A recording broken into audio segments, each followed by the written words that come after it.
We are live. I'm super excited about what is about to happen here today. I want to welcome you all to our humble podcast. I'm your host, GT. I got with me my amazing co-host. You want to introduce yourself? I'm Christina.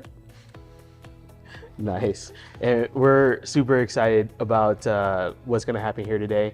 So just to give you guys a little background, our humble podcast really exists to tell some what I think are cool stories. I have some really talented friends, and I want to give them an opportunity to share their gifts and their story with the world. So our guest, so fitting that he is a first guest, is none other than my brother, the pastor, fellow Humble Kings member, T. Barlow. Thank you, man. Listen, I appreciate being here. Guys, to the wind beneath my wings. Looking forward to having a good time for this next hour. Nice. How you doing, man? Man, I can't complain, man. Same fight, different day. God is good, man. A lot of exciting things are happening right now. And you guys all know, with the fact that I've just been accepted into the pastorate at our church, at St. Matthew Baptist Church. And so I got a lot of stuff on my plate between being a husband and a father and a pastor and a student, and then a Christian artist. And I would say probably in that order and so forth. So a lot of responsibilities, but I'm thankful to God that I'm able to have the opportunity to sit here with you all for the next hour or so. Yes, sir. Amen. I have a really important question, and I should have asked this before the other question. That's cool. Let's hit it. Marvel or DC? That's not fair. See, the reason I'm not so dogmatic to where you got to be like you got to pick one or the other. There's good things about both. Yeah. There are good things about both. Like, for example, up until I'm gonna say recently, Marvel has really been killing it in like the movie, so to speak. DC has been killing it in the movies, but you have to really know DC to understand that the DC is actually killing it. I think that like some people are kind of just like, oh, these movies are trash, and I'm like, no, they're not. DC has very compelling stories and characters, whereas Marvel, I think they do well with just a variety of different complex characters and so forth. Actually, that's not fair. I think they both do that. It's like it's weird. There's stuff to love about both. For sure. So I don't really like it. It's not like Bloods or Crips. It's like it ain't like you got to pick one or the other. What I'm saying? It's like I enjoy them both. Yeah. That's why I'm so much happier than most people.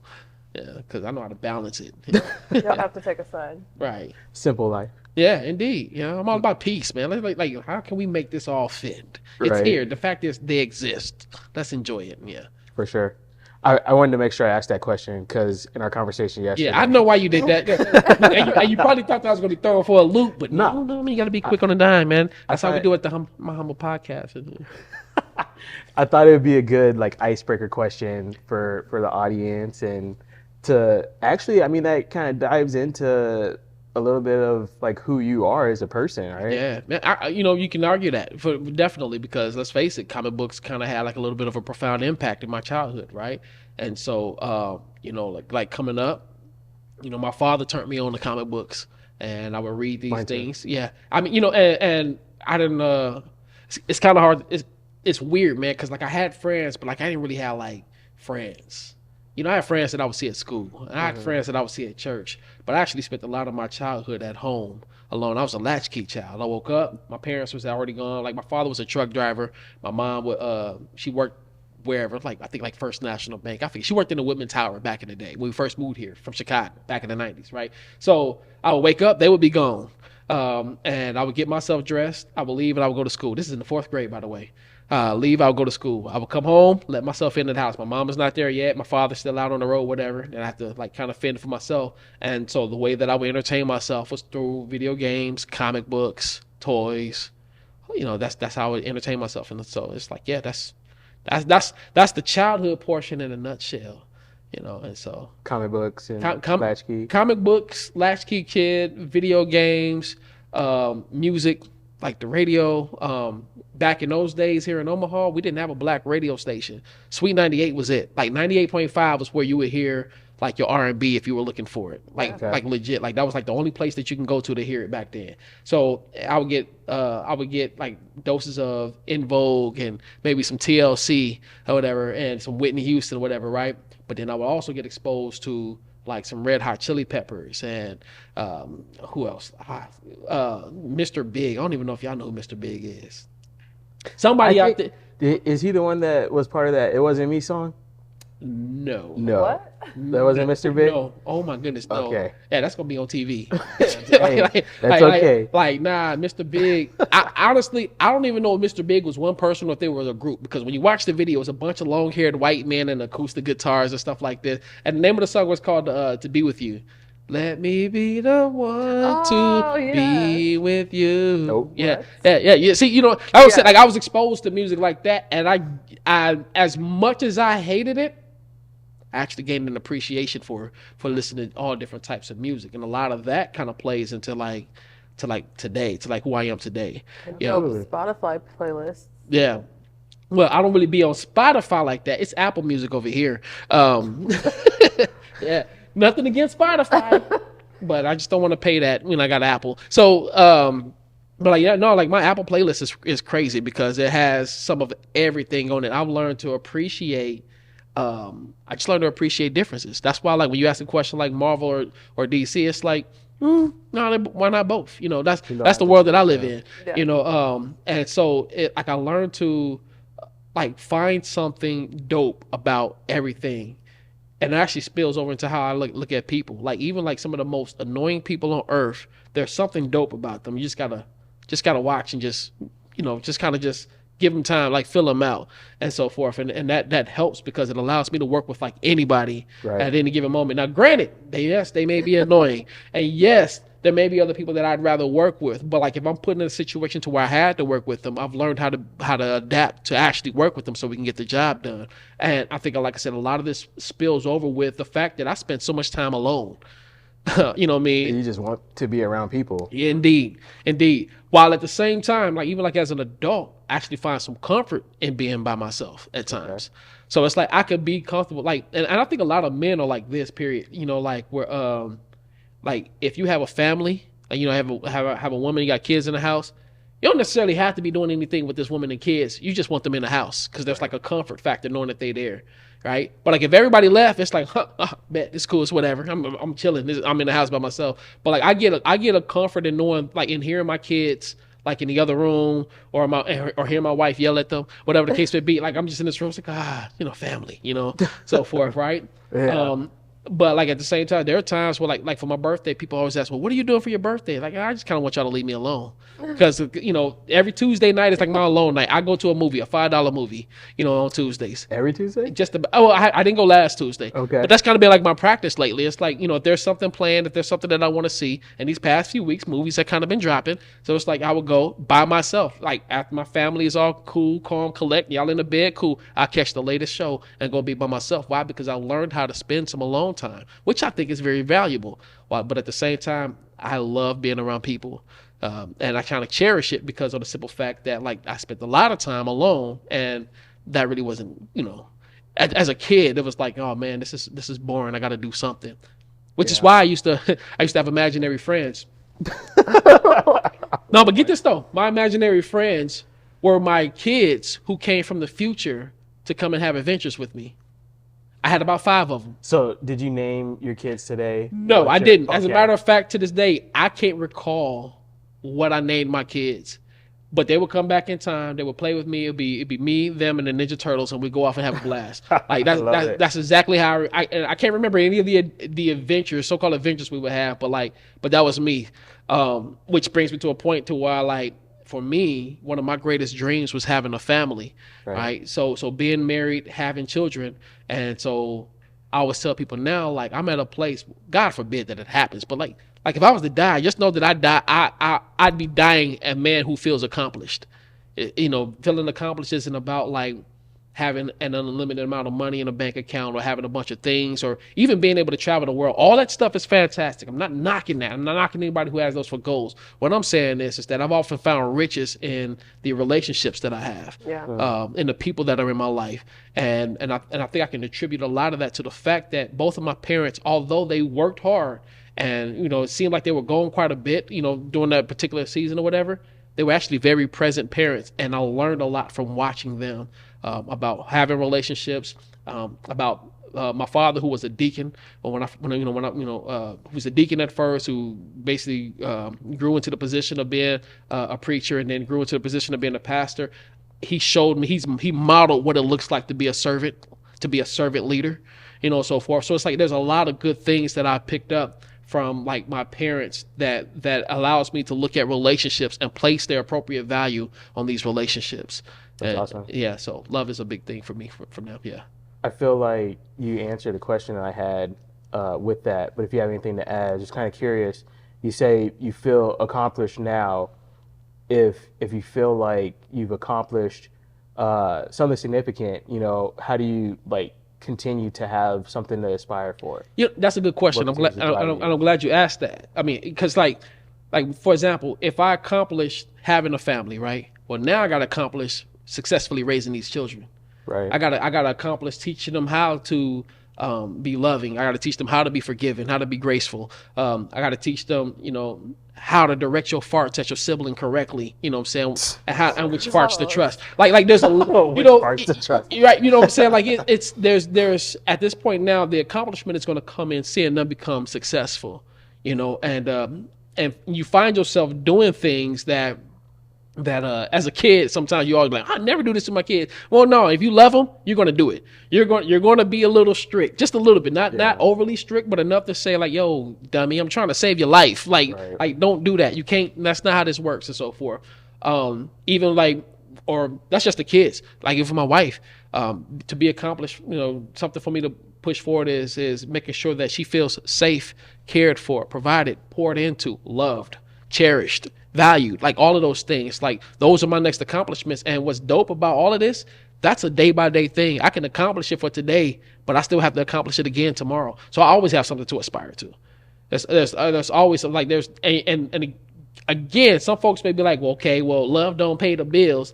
Yeah, that's true, right? I still have like career goals or things of that nature that I can still accomplish. But the fact of the matter is, if I know that I lived each day working towards those goals and achieving them on a day-by-day basis, yeah, I can die a happy man. I can die feeling accomplished.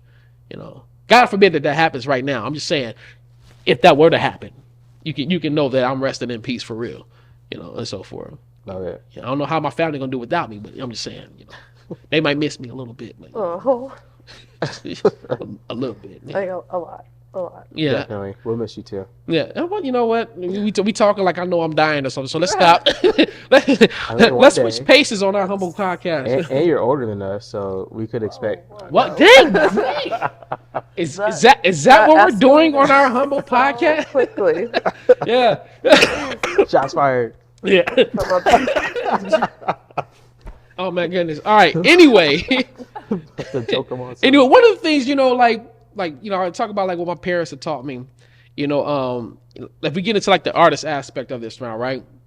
Like I remember, cause my parents are the perfect parents for me, but they weren't perfect parents. For sure. And I remember I did the one thing that that I tell you that I kind of like don't like, which is like writing a copy change rap, right? I wish I could remember what song it was, who sang it. It was off the radio. Because one thing I can say about Sweet 98 is later at night, like around 9 o'clock, they would play like the top 5 at 9, and people can call in and request stuff. And at that point, that's where you can hear songs like Snoop Dogg's What's My Name or whatever hot rap song was out. As long as if there was a radio play version, you would hear it like at 9 o'clock. But there was a group that had a particular song. I wish I could remember what song it was. I don't. But I remember sitting there writing a copy change Christian rap song to this song. And my mom got home from work, and I was like, hey, Mom, check this out. Look what I did, man. I wrote this rap. She said, don't be writing no raps for church. We don't do that. Interesting. And I didn't write a rap for years. Yeah. After that, right? And as a matter of fact, I actually grew to hate writing. Because, and it wasn't because of my mom, by the way. It wasn't just because of that. Like, teachers back in that day, if you got in trouble in school, you would have to write 150 times, I will behave, or I will not stand on top of the desk. Too. Yeah, stuff like that, right? The straw that broke the camel's back was when my dad, I remember when X came out, with Denzel Washington, Malcolm X, playing Malcolm X. That movie came out. Now, back then, there was a movie theater off of Dodge Street called Indian Hills. And my daddy took me to go see Malcolm X on Thanksgiving night. right? And sat there, we watched that. We watched Malcolm X go to jail and him meet this Islamic mentor friend. I forget what this guy's name is, but he gives this man a dictionary, and he says to this man, "I want you to copy every word out of the dictionary." Right? So Malcolm X sits there and he copies every word out of the dictionary. Well, the next time I get in trouble, my daddy had this bright idea to take this unabridged dictionary that I got for Christmas once. And was like, yeah, you want to be acting up at school? I want you to write every word out of the dictionary. Dang. Man, I never made it past aardvark, man. Like legit. Like I couldn't. Like I just sat there looking at. I'm supposed to write all of this. Like nah. And I hated writing. Yeah. Like I hated like between how the teachers treated it, how my father had just treated it, and then also like even like with my mom, like I don't think she meant to be discouraging. You got to understand that like I think that like there's a certain frame of thinking from certain generations about certain things, and I can respect that on some level. I probably got it right now. Like when I look at some of these like younger artists, I'm like, nah, that's trash. Yeah. Why y'all listening to this? Right? And I be having to evaluate myself. Like is their music really trash or am I old? Like which one is it? Right. So between all of that, like it's like I didn't care to write like anything. But one of the things I could say, and again, I think this comes from my father. Like we would be on the road, like he was a truck driver, right? So we would be on the road and we'd see these signs of these weird named towns, or we see billboards or whatever, and there will be a way that he will like read the words, and you realize how funny these names and how these words sound. And so he was like, like for example, that's a spot, I think it's in Idaho, I forget where. It's called Yuba Gap. Yubagap. Yuba Gap. He was like, Yuba Gap between your teeth. Like all of that, so it's like we, that's that wordplay. Yeah, right. You know what I mean? So I'm hearing all of that, and then somehow along the lines, I began to understand that poetry allows you a freedom in writing. See, for me, I think what I hated about writing is that there was such a strict structure that was forced upon me, which. Yeah. By the way, having said all of that, writing structures and all the rules and stuff that go along with it, all that stuff is beautiful to me now. As a kid, all of that was undesirable. But with poetry, it was like, I could write anything I want to write. And I could say whatever I want to say. Because it's my poetry. Can't nobody tell me anything about it. Yeah. Sure. And so I started writing poems and stuff. And as I came into like my adult years, I used to work it's called Alorica now, but it used to be West Telemarketing. So I worked at West Telemarketing, and I would sit there with like little notebooks, and in between calls or even during calls, I'm just jotting stuff down, and I would write something like this my freestyle bread breaking, big turd head making, heart filled soul shaking, give a dog a bone, like a knick-knack patty whacking, large jello booty smacking, finger licking, chicken snacking, leave a child alone. Right? That was a poem that I wrote. Right. And then I came across a friend from high school, and he had this rolling motif, whatnot, and he was making beats, and he was like, man, like I'm hearing some of the stuff that you're saying and doing, we just started fooling around with like beats and some of the stuff that we writing, and so that particular poem right there, which I got it on a CD if you want to hear it. It's in the car. Yeah, you have it right now. I don't have it right now. Actually in the car, I might have it in the car. I think I got my CD case in the car. Yeah. If not, I'm gonna have to show you some other time. But that particular poem I just showed you, like I had this beat that I made to it. It was like a jungle beat, and so and again, it's just me fooling around, and it was like, this my freestyle bread making, big turd head making, heart filled soul shaking, give a dog a bone like a knick-knack patty whacking, large jello booty smacking, finger licking, chicken snacking, leave the child alone when I'm on the microphone. My style, you got your own. I just started just rapping, like just building off of it, and it was fun. Like, it was so fun. I was like, this is crazy, and at the time I was doing like a lot of bootleg recording at home and all this other stuff. And eventually I ended up going to like Most Smooth studio. I got plugged into him, and I would go and I would record these songs. And when I listen back to these songs now, it's crazy because like there's a partial cringe. Right. To it. No. Oh, Yeah. I can relate, man. Go back and listen to my first song. Yeah, there's a partial cringe, but then when I listen to some of the stuff, it's like some of the concepts I think that I implement now, I actually understood back then, like in terms of like flow and wordplay and going and connecting the dots and painting a picture and telling a story and all this other stuff. And that's like, it's not bad. It's just flirting with corny. It's what it is. Like I would never like release it, you know, and I was real creative. I chose to do it for a couple of reasons. One, I was actually starting to fall out of love with what I was hearing on the radio. That's when like the 1-2 snap movement was coming in. There was like a lot of dance songs, and it's like I'm not a listen. Hey, what's happening? I'm gonna tell you this right now. Jit. B4L, like I was so upset. I was like, how is this a hit? You know, It's like so catchy. like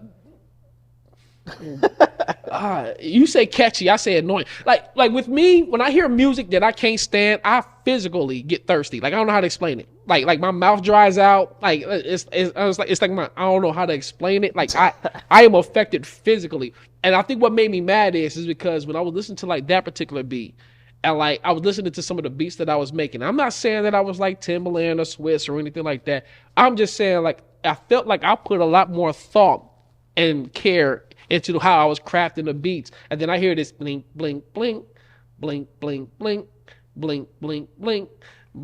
Even you doing that right now, I feel like it's just kind of like hard not to move. Oh my Yeah, goodness. it started. Y'all are so easy to be Pied Pipered. It's ridiculous.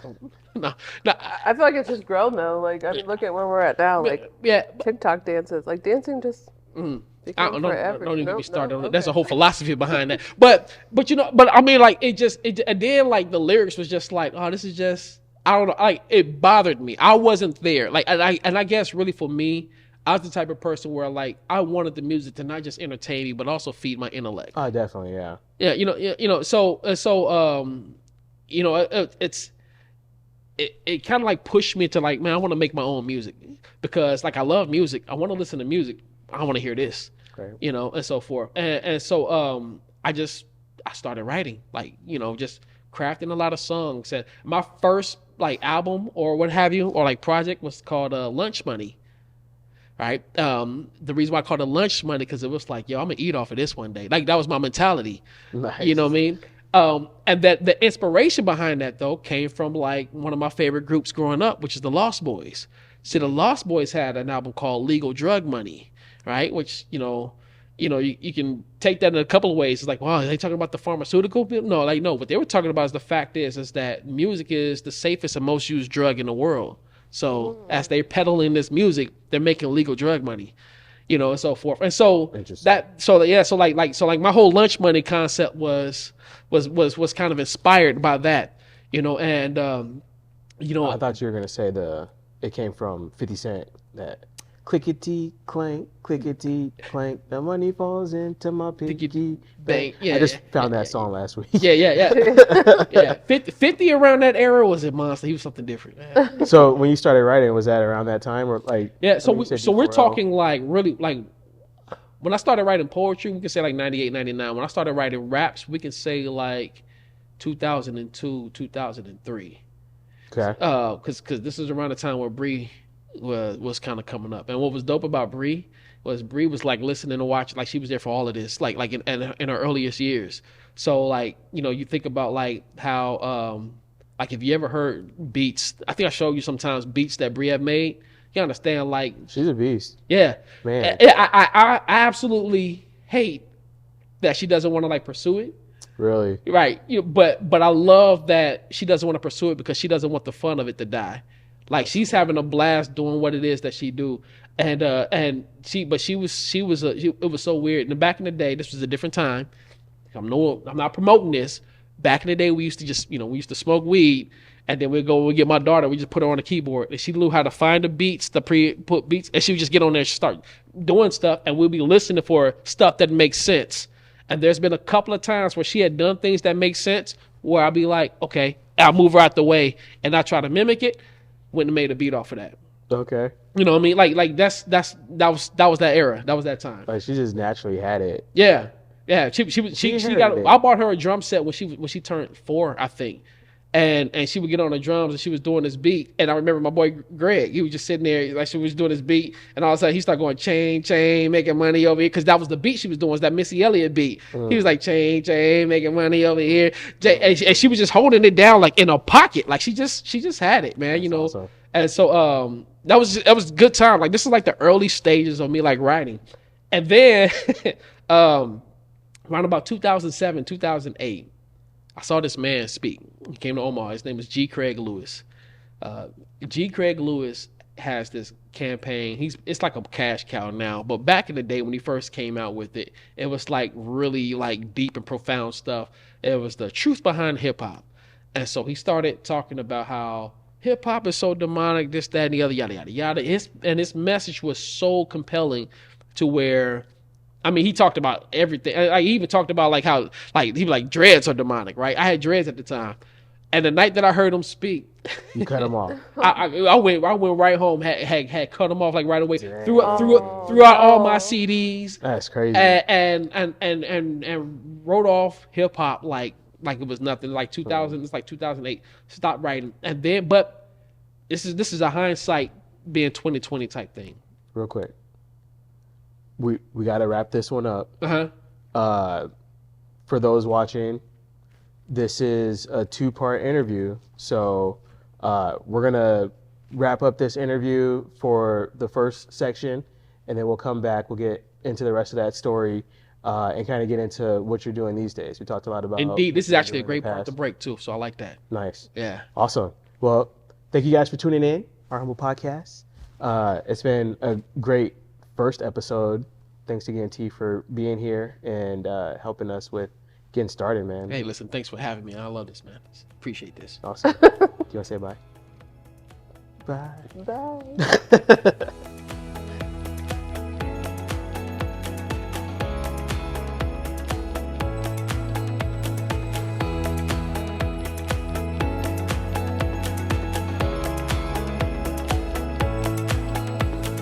Hey guys. I'm not going to do it. Welcome back. This is Our Humble Podcast, episode number 2, technically. For those listening to the podcast, it's just a seamless transition for you guys, which is a nice little plug. This is Our Humble Podcast. This will be available in an audio format as well as broadcasted on television, and we'll also have it on YouTube and some other places. So you guys look us up, Our Humble Podcast. Bam. Pow. Our guest is T. Barlow. We've been getting to know him a little bit, his background. I appreciate having this time to talk to you, man, because we've been working together for the last several years. 2017 is when we met, and in the first segment, you had made a comment about people being able to work with people that you don't really care for, and just had to throw that story in there. How your I care for you though. Yeah. What's that? I said I care for you though. So I care for you. He doesn't have to I'm not fake saying it. I That's don't what I'm like saying. you. Like, he's not I'm saying when I first met you, you were a little annoying, a little bit. Oh, okay. But I'll argue that I'm still annoying. as I get to know you, man, I get to learn your heart and what's important to you, and I'm proud to call you a brother of mine. And I appreciate the relationship that we have, the things that we've been doing over the last several years, the impact that you have in my life and my family, man, like brothers. Yeah, likewise, man, by the way, because I gotta tell you, like half of the events that I've been a part of, I wouldn't have been able to have been a part of that if it had not have been for you and inviting me and calling on me and all this other stuff. So like, yeah, you had an impact as well. And you're one of those people that make me want to be a better Christian. Oh, you guys. That's so sweet. Yeah. I heard a while ago. You don't want to mess up the mics, but yeah. Right. I heard a while ago, and it's something that I kind of take to heart. If you help enough people reach their goals, like you can't help but reach your goals. Like that's what success is. Mm-hmm. So that's kind of a stance I've taken in my life, and something I try to aspire for is, especially if we have similar passions, like how can I help what you're doing, give you opportunities, maybe introduce you to people that you don't know, and I mean, thank you for saying yes all the times that I've asked you to be a part of stuff. As much as I can, man. Like I said, it's been a blast. And so it's funny, like you said, 2017. Has it been that long? Golly. It has, yeah. We started in the Urban Voice days, same time I met her too. Yeah, that's been a long time, man. Like, the time flies when you're having a blast, man. Fact. We're getting old and we don't feel it till we, get up from the couch. You don't feel it till you sneeze too hard. Nice. So we didn't hit on it too much in the first segment, but I definitely want to talk about there's been like some really exciting things going on in your life, like really recently. Yeah. Why don't you unpack that? Yeah. So you know what? That's funny because like the last segment, by the way, Christina asked who was Bree. I brought up Bree in the last segment. Bree is my daughter, my oldest daughter, and love her to life. Bria Elise. If you ever check my music and you see Bria Elise on the name, that's her singing those hooks. She's super that talented. Dope. Yeah. But when we last left off, when I was getting ready to talk about how I had this kind of like this great transition, theologically, spiritually, and so forth, and it started at the sermon of a heretic. I'm just go ahead and say it. I'm just put it out there because at the time, go there, bro. Yeah, just go ahead and just throw it out there because he, he came with this message. And it was so convincing, right? And but I think that it was something that I needed at the time because there was some things that he was right about, I will say. Like there is a lot of stuff that's in the music that's like really demonic and so forth. And when you hear it, you're just like, yo, like why am I bobbing my head to this? And I'm saying that I'm Christian. I'm like, this dude is mocking God, he's blaspheming God, and here I am just like, hey, and so forth. And so I had a period where I denounced like hip hop and rap and all this other stuff, but I also found myself like really like researching. I went to a really dark place. But I got real mean when it came to like even like people who were doing like authentic like gospel music, and I was just like, yo, that don't sound theologically right. You a sinner. Take that tight dress off and put on a robe. You heathen. Like that was me, right? Like I was pretty bad, right? So but somewhere along the lines, I came across like people like Paul Washer, Vodi Bakum, R.C. Sproul as preachers, and I'm listening to them actually preach and teach the gospel. And I began to actually really learn the gospel, what it means, why we need it, how it applies, like all of that. And all of a sudden, my outlook started to change. And then I got hit with a song from Bizzle. Bizzle was probably like my first real honest listen to a Christian hip hop artist. Okay. And that song was Dear Hip Hop. Nice. Right. And he it was like him writing a letter to hip hop talking about all of the lies and all of the deception that hip hop has and so forth, this, that, and the other. And how he looked at hip hop like it was like a father, and I was like, oh, this is a pretty dope message. Well, after that, the next one I would say would probably be like Shylin. And you know how I feel about Shylin. And the reason why I feel the way I feel about Shylin is because Shylin was a little different. Whereas Bizzle was more about like kind of like application to the Christian life. Shylin was about like, what is it that we're applying? He was about this, like he was about theology and doxology. He was about learning about who God is, and he was about praise. But like he had this song called "The Greatest Story Ever Told." And the greatest story ever told, in that song, in 3 verses, he summarizes all 66 books of the Bible. He summarizes God's redemptive plan for mankind. He summarizes the Bible. And when I heard that, I was like, oh, this is dope. I was like, this isn't evil at all. There's no way that this could be demonic. There's no way that this is wicked, right? And so I started writing again. I just picked up a pen and I just started writing. And it's funny, like I think about a week or so ago, the video resurfaced of my very first like Christian rap that I recorded like on a live video. And I never recorded the song in the studio, which I don't know why I never did that. But it was like me like sitting in, like I was sitting in the office in my mom's office and like at her house, and I just recorded it off of this computer with this just an ashy camera. Like, oh yeah, the camera was ashy. Everything was ashy, and it's like you can see like but it was so dope because like as I'm listening to it, I can listen. It's one of those raps where like I can come back to it years later and be like, okay, there's nothing to really cringe about this. Like this is sound, this is solid, this is dope, and the rhyme schemes are there and all this other stuff. But I just kept writing, and I was growing in my knowledge of the gospel. I had at this time, sometime around about 2009, 2010 is really when I like kind of accepted my call to preach. That was something that I was ducking or whatever. And but I ended up started preaching. I was preaching from 2010. I was licensed. 2013 I became ordained, and somewhere in the process of all of this is when I fell back in love with like writing like Christian hip hop stuff, and it became a bona fide artist, I would argue. Just on the grounds to where it's like I legit record music that I legit put out there. It's everywhere, by the way. You can Google T Barlow, the real name, no gimmick. And T period space Barlow. Right, and you can find my music everywhere, and the music is always like gospel centered and so forth. And to speak to your question, now is recently, as of like 2 weeks ago Saturday, I suppose. March 11th. It's just like that. You go, I don't know when this is going to air. I was voted in to succeed my father as pastor at St. Matthew Baptist Church. So I'm officially pastor-elect of St. Matthew Baptist Church. Yeah. Officially now. We've been speaking it since 2017. Listen, it's been a minute. Yeah.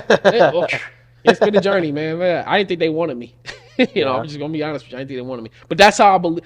I think that this is one of the ways that it solidifies for me that this is God's will, because I kid you not, I don't think they wanted me. Okay. I love St. Matthew. I love you to like. I don't think they wanted me. Like the. Why do you think that though? Well, it was you understand like I'm different from your mode of pastor that you will see around here. Like for example, like the way I dress, like the way you see me dressed right here. This is typically how I'd be in a pulpit. Okay. And folks are kind of just like, that ain't how a pastor's supposed to dress, Isn't it supposed to be come as you are? Yes. Right. It is. Okay. And now, mind you, people have different ways of interpreting that. For sure. However, I agree with you with your premise. Like, yes, come as you are. That could mean whatever clothes you have on. But it also means like don't sit here and try to fix your sin before coming. Right. Like no, come bring your broken self to the cross and let the gospel come into conflict with all of that and watch how God works and cleans all that stuff up. Their argument is that like, hey, as God cleans you up, He's gonna clean up the way you dress. And I'm kind of just like, yeah, that's no. So you have to walk around in a suit right every day? Right. Like, every day? like forever? Like no. Right. Well, how long was your dad pastor? 21 years. Wow. And what's unique about this particular time is he started pastoring at the end of March 21 years ago. Timing. Wow. Yeah. And so some Christians are really big into like the numbers in the Bible, not numbers really push important. Not really push like numerology, but like 21, that's a 7 3 times 7, God's number of completion. 3, 1 for the Father, 1 for the Son, 1 for the Holy Spirit. It's like, so it's kind of dope how that works. And again, I don't know when this show is going to air. We didn't really solidify that, but let's say on March 26th, which is this coming Sunday, I'll be preaching my first sermon as pastor. March 26th is also my parents' anniversary. Wow. March 26th is also the birth date for my youngest daughter, Yakaris. What? So it's like... It's 2 days after my birthday, too. Really? Yeah. Okay. We should do a group party. All right. Yeah, you know what? We got... Yaya's not sharing. Yeah. She's 2. 2 years don't share. I'll get her a big cake. Hey, yeah, 2 years don't share. She won't even share my bed. My dad. Okay, it's my dad. I have to fight her every night. Y'all have no idea. Every night. Yeah, she just be sitting there just looking comfortable. You got the blanket on her watching Coco Melon. Like, get out my bed. She's like, no, daddy. You said something earlier, and I don't even remember the connection, but I wanted to just talk about that song, Justified. Oh, you were talking about people going to church in your music. Mm-hmm. The song Justified that we did together. Yeah. Today, it's still one of, if not the favorite song that I've been a part of. I love the production in there. Just Be. Yeah, Just Be. Shout out to Just Be. Yeah. Man, he killed that chorus, and like that song just hits, man. Yeah, it does. What like inspired you to come up with that concept? Man, that's a good question. And so like you know, I did the Underground Railroad Project, right? Right. So the Underground Railroad Project, just in short, for those who don't know, you can find that on Bandcamp. And the reason why it's on Bandcamp and not on the other platforms is because I stole beats. You know, because that's what hip hop do. That's how you get started. Yeah. I mean, that's originally the origin of hip hop. Right. And that actually played into the concept of that album. Right. And so it's like the Underground Railroad talks about, you know, how it talks about how Jesus is our path to freedom. In short, it's not about chattel slavery like we know in America, but it's about how Jesus is a path to freedom. And in writing those songs, there was some things that I said in certain songs that talked about like God being the potter and, you know, saying and so forth. And so it's like I was inspired to come up with the potter, P period, O period, T period, apostrophe R period, right? The acronym standing for the people of the robe, right? And so, it goes to the gospel concept of when we come to God without Christ, right? Like if we try to come to God without Christ, we have these robes that are just filthy. Our righteousness is like filthy rags, is what the Bible says. Literally, you know, they're talking about like menstrual pads and rags and stuff like that. That's literally what it means in the scripture. Jeez.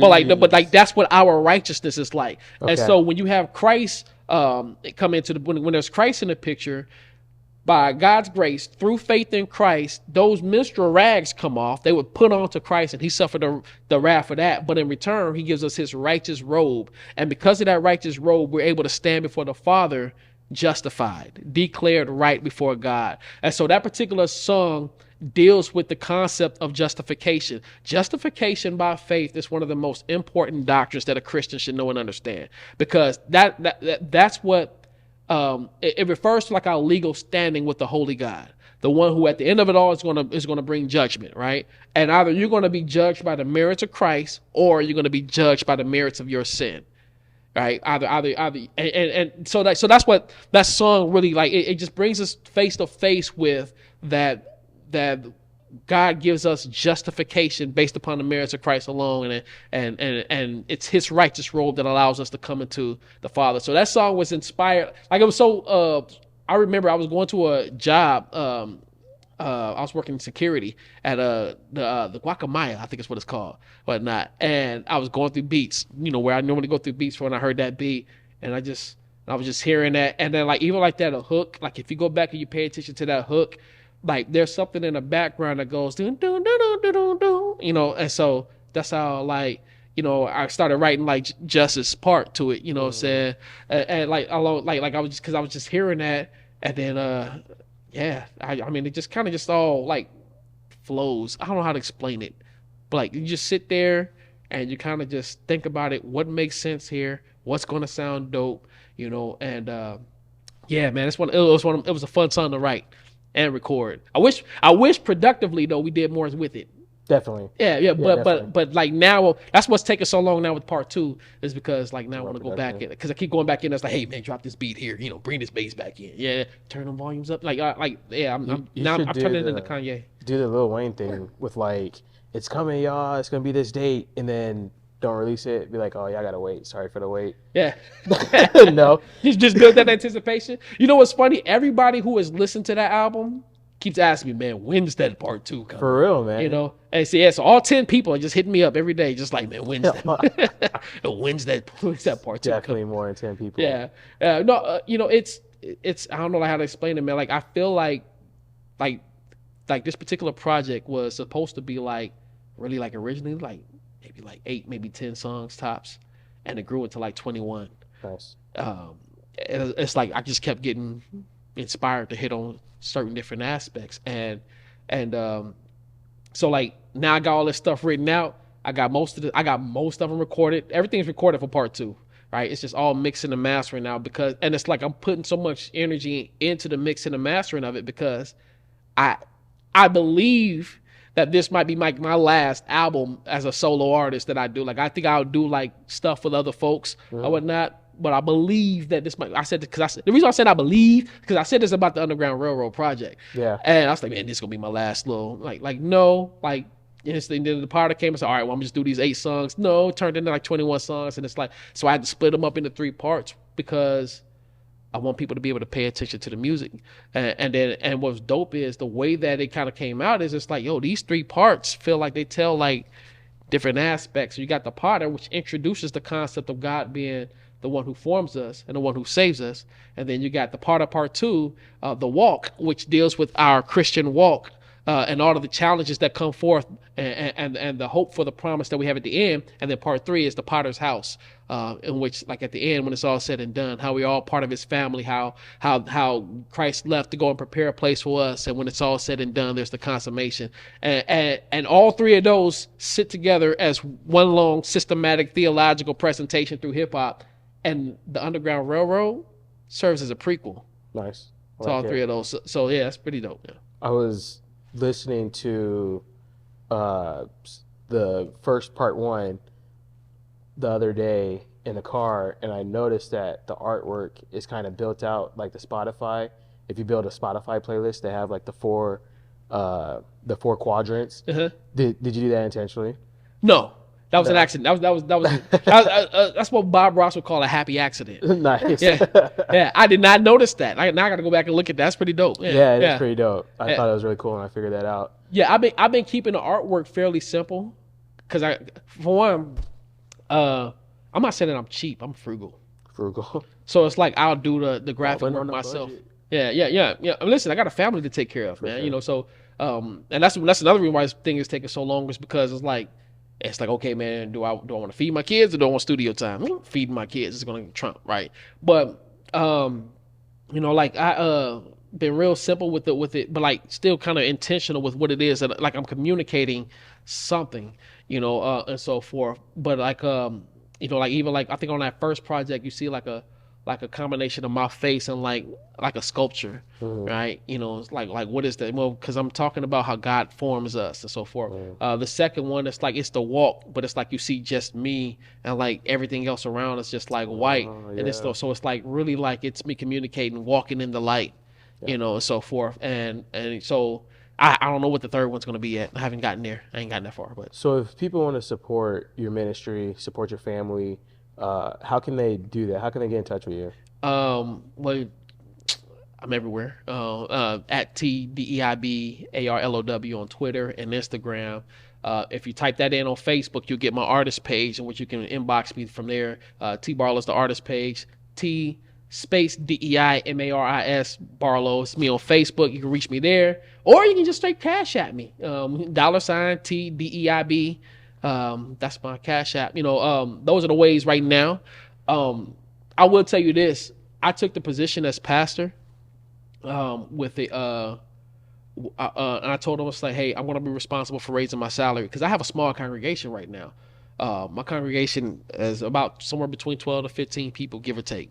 More so on the take side. Which church are you in? St. Matthew Baptist Church. Okay. Yeah. Is that including your family? That's including my family, yes. Okay. Right.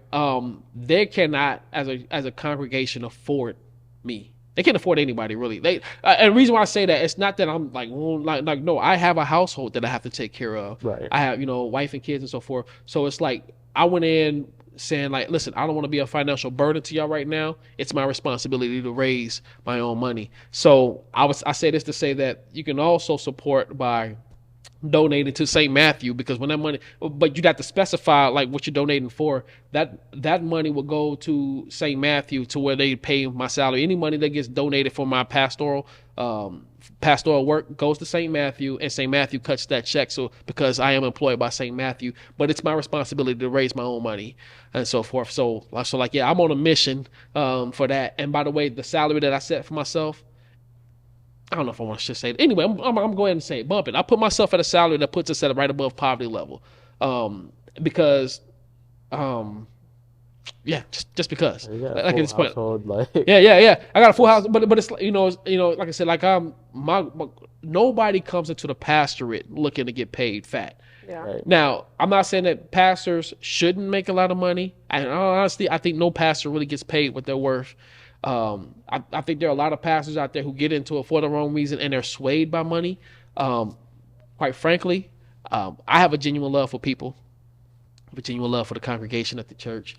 This coming Sunday, I'll be preaching my first sermon as pastor. I've been preaching for years. Congrats. But I'll be preaching my first sermon as pastor, as the pastor-elect, but I'll be preaching my first sermon as pastor, and I'm going to be coming from Romans 12, because for years, the motto of the church has been, I can do all things through Christ, which strengthens me. Great verse. But I think our church ended up kind of taking that and kind of getting like the wrong. I think they applying it kind of wrongly a little bit on the grounds to where it's like, yo, we don't need nobody else, and it's like, okay, well now that's kind of affected how we do evangelism, and so what I need to do is try to inspire some reform by going to the scripture. And so when I look at Romans 12 verse 9, it says, let love be genuine. That's going to be our new motto. Nice. And then when you see everything that follows after that for the rest of that chapter is you see that you see that it gives a blueprint for one what it looks like to be a Christian. And that's if you have an ESV Bible, it says it at the top, marks of a true Christian, right above that. And so that's what I want our church to have, that attitude of, like, we're going to love our neighbor, and we're going to love our neighbor because of what God has done in our hearts, and so forth. So because God has saved us, we are now free to love our neighbor in a way that's supernatural, and so forth. And I'm excited about it. So we've hit the 5-minute mark. We got 5 minutes left in this interview. Golly. Is there anything that you didn't say to the audience that you want to make sure that you leave them before we get off this show? Oh, yes, indeed. This is a hill I would die on. There is no other name under which a person can be saved except for that by Jesus Christ. There is no other way to salvation except through him. And what's dope about salvation is that when you consider the red that we have in our ledger due to sin, what Christ did was come and not only wipe out that red, but he also gave us a credit that would take us an eternity to spend. And so salvation comes freely by grace through faith in Jesus Christ alone. It's the only way that you can get to the Father. It's the only way that you'll find redemption or restoration. What I'm not promising is that, hey, come to Jesus and your life will be easier. No, in fact, you'd be joining a war at this point. Life could very well get much harder. But what you will find is that in all of the things that you're suffering, you'll find that God's grace is sufficient to carry you through. You'll find that all of the things that people mean for evil in your life, God had a purpose for it to work out something good. So repent and believe the gospel. Yeah, that's the nutshell version. I could talk for longer than that. No, but if you want to know more, by all means, this is the type of stuff that I actually touch on in my music. I would argue, maybe I'm biased, I would argue that it's done like in a dope way. So definitely just go check out the music. You can also find me on TikTok now I think about it. I think it's also it's T Tomorrow's Ball. I forget, man. Like, yeah, go ahead and plug the socials one more time. Yeah. So Facebook, find me on Facebook, T_DEIMARIS Barlow, BARLOW. My artist page is T Barlow. Instagram, I'm at TDEIBARLOW. And same thing on Twitter. I'm not on Twitter as much as I want to be. Twitter don't seem to give me a lot. Find me on Twitter and share my stuff so I can get that Twitter presence up. But all of that, like if you can find me on TikTok, you'll find that I'm actually taking time to post videos in which I explain certain things about the gospel. I have a desire for people to learn what it is that we believe and why we believe it and why it stands apart from all other religions. And I know that's not a popular message today, but that's the message that I die. That's a hill that I die on. And so by all means, interact with me. Even if you disagree, I absolutely love. Loves a good fight. He loves it. I absolutely love to have these conversations. You will find that I'm far more gracious than what most people would think. For sure. Yeah. By the grace of God. All by the grace of God. So for your service this Sunday, 11 a.m. Services are always at 11 a.m. on Sunday mornings. You're always welcome. Don't worry about what you're wearing. As long as you got your hot spots covered, we good. And we usually get out about 1. So by all means, 1001 North 30th Street, Omaha, Nebraska, 68131. It's St. Matthew. So it's 1 block north of 30th and Cumming Street. Big brick building. Can't miss it. By all means, come and join us. And if you come courtesy of Our Humble Podcast, maybe we can see about getting you a free shirt. I'm with it. I just threw that in there. I'm with it. Yeah, we'll do it. Yeah. We want to thank you guys for tuning in. Make sure we pay these bills. Shout out to First Student, our sponsor. Shout out to the One Kingdom Collective. We're here doing some great things in Omaha. and we're excited to share more stories and ministries like this that you guys learned about here today. And shout out to St. Matthew's. Thank God for the opportunity that they're providing for my brother and his family. And shout out to KPO Studios. We appreciate you guys. Thank you for all your work and the support, all you guys back there, and the tech team. We got like people running around behind the scenes here. Just want to say thank you to all you guys. So that's it for today. That's it for our interview with T. I know there's so much more to unpack, off of your impact. I like how you flipped that. Yeah. Right? But make sure you guys tune in next week. Our guest is none other than the one and only DJ Flyness. Super excited about this interview. I wish I could do his noise. DJ Flyness. See you next week.